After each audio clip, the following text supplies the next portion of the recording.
The spotlight, it shines brightest on the biggest stars, but sometimes, the sudden darkness, it falls on the men who are busy building them. Hmm.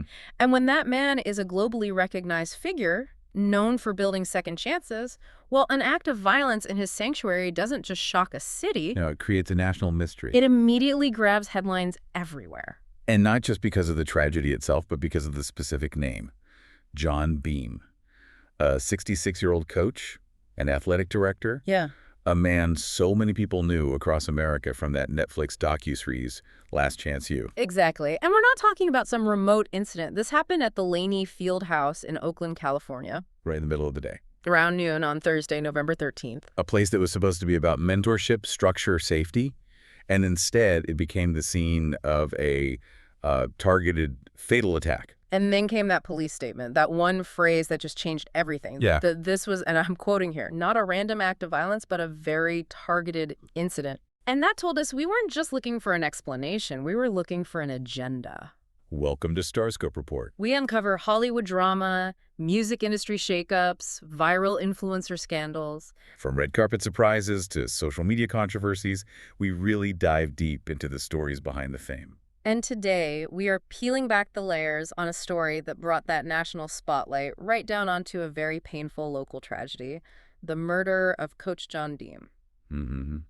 We're going to explore the sources to try and answer that one big question.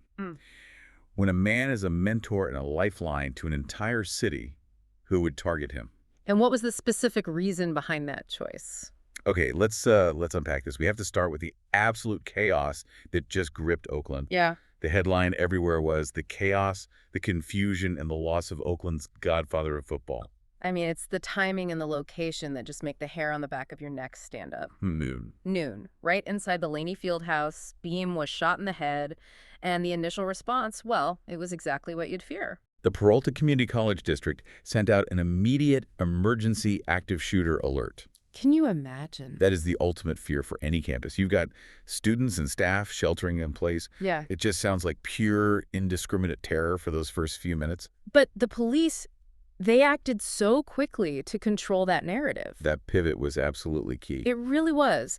Oakland Assistant Police Chief James Beer, he came out and immediately clarified that this was an isolated and very targeted incident. And that just shifted the fear. It went from general campus violence to something deeply personal. Premeditated, yeah. But despite that rapid response, the community couldn't save him. After an overnight vigil outside Highland Hospital with, scores of people gathering and praying. Yeah, I saw the pictures. Beam succumbed to his injuries the next morning, Friday, November 14th at 10 a.m. And the scope of that loss is just immense, especially when you look at his career, 45 years. He wasn't just a coach. He was like a foundational figure in Oakland football. I mean, think about his time at Skyline High from '87 to 2003. Yeah. 15 Oakland Athletic League championships. 15. That's dominance. That's a dynasty. It is.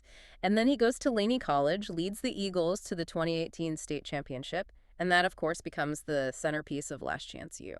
Right, which for anyone who might not know, it's a huge Netflix documentary series about junior college football programs. It's a place where players often get that one final shot. A second chance. Exactly. And he wasn't just developing football players, he was developing men.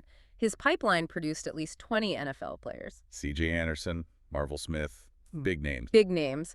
But the real core of his legacy, the thing the Netflix cameras were so drawn to, was that Laney-built motto. It wasn't just about the scoreboard. No. It was mentorship, second chances, academics. His program had an astonishing 90% graduation and transfer rate. 90%. He was a structure for success in a city that so desperately needed it. And that is the painful paradox here, isn't it? Mm-hmm. If he dedicated his life to building lifelines, who was the one person so resentful or angry or desperate that they would target the source of all that good? And the question isn't if the police found the suspect, but why the suspect did it. If you're captivated by these real-life twists and the stories behind the fame, make sure you hit that subscribe button. We have got even deeper dives coming next week. Welcome back to Starscope Report. So now we're moving to the part of the story that requires the most scrutiny. The confession, the crisis, and the specific reason nobody knows. The police investigation, it moved incredibly fast. Using surveillance footage, they tracked down and arrested 27-year-old Cedric Irving Jr.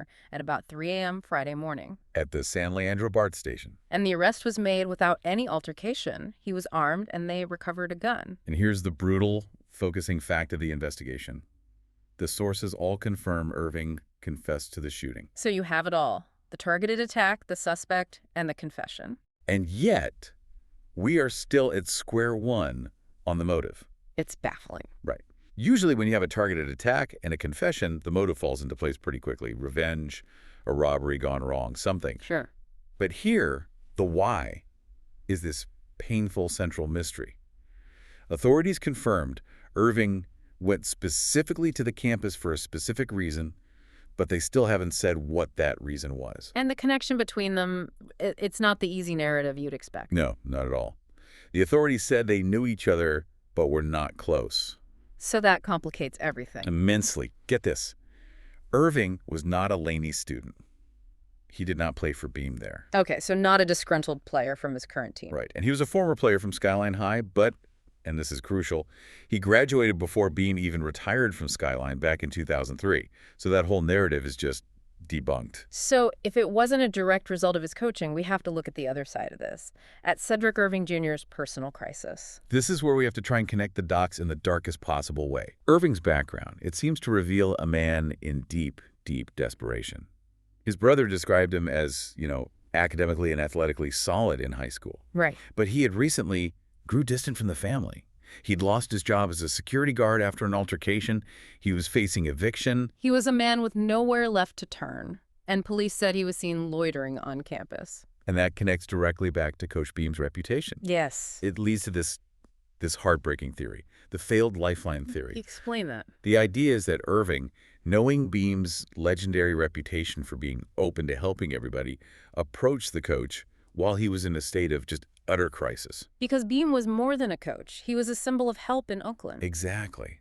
But the sources don't confirm if that interaction happened or what was said. So we're left to wonder, did Irving ask for something Beam couldn't give? Did a rejection of help, maybe even a critique of his path, just drive him to a breaking point? It's a terrifying thought that the very structure of goodness and second chances could be violated by the very person it was designed to help. But the sources also make it clear this wasn't just a personal tragedy. It was symptomatic of a much larger city crisis. Absolutely critical context. Yeah. And that brings us to the grief, the gun crisis, and a really conspicuous silence that connects this local tragedy right back to the national celebrity machine. The grief was it was intense, immediate, and so local. Mayor Barbara Lee called Beam a giant who'd mentored her own nephew. Wow. Piedmont Police Chief Fred Chaves, a mentee who Beam coached since he was in 8th grade, he's the one who delivered the family statement. That must have been so hard. He called the coach an absolutely incredible human being. The tributes just flooded in from the highest levels of pro sports.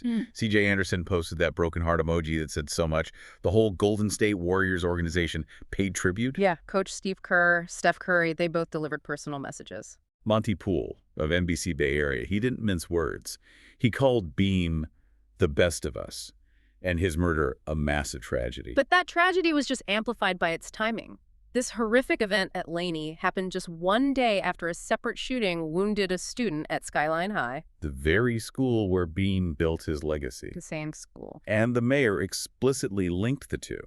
She declared it was stark evidence of the city's gun violence crisis playing out in real time. The sources emphasize that Beam's programs were designed to be the safest spaces. They were meant to be an escape from the very violence that plagues the streets. So his murder, inside his own field house. It was a devastating violation of that sanctity. It proved that no sanctuary was safe. And this leads us directly to that national angle, the one that ties it all back to celebrity culture. Right. Beam's fame was national, and it was entirely because of Season 5 of Last Chance U. That show, broadcast on Netflix to the whole world, shared his philosophy. But what's really fascinating here, and I think it requires a critical lens, is the difference between the local and the national response. The local community reacted instantly, personally, intensely. But the source material highlights a conspicuous silence from Netflix, from the producers, from any affiliated production companies. And you have to ask, why the silence? Right. Here's a man whose integrity and inspiring life brought massive attention and views to their global program. And when he is tragically and publicly murdered, the national platform that profited from his story says nothing. I mean, you have to analyze the implications of that. It could be legal distancing, fear of associating the brand with gun violence, Yeah. or just a calculated decision. But whatever the reason. The effect is that the national entity that immortalized him ultimately abandoned the local tragedy. It creates this deep imbalance, doesn't it? It really does. The local giant was instantly mourned by the community he built, but the national corporation that shared his story, they failed to acknowledge the loss. It just highlights the transactional nature of fame. Yeah. It's a complex and deeply sad story. And a reminder that even the most famous public figures often have the most personal vulnerabilities. The ultimate question, though, remains that specific reason that led Cedric Irving Jr. to the Laney Fieldhouse, ending the life of a man who was, for so many people, the best of Oakland. And that question, the core unsolved motive, is something the community investigators will be grappling with for a very long time. It challenges the idea that goodness alone can protect you. For more in-depth analyses of the stories shaping pop culture and Hollywood, don't forget to subscribe. You've been listening to Starscope Report, where Jordan and Jamie uncover the stories shaping Hollywood, music, and pop culture. Thanks for tuning in, and don't forget to subscribe for more stories that keep the stars shining.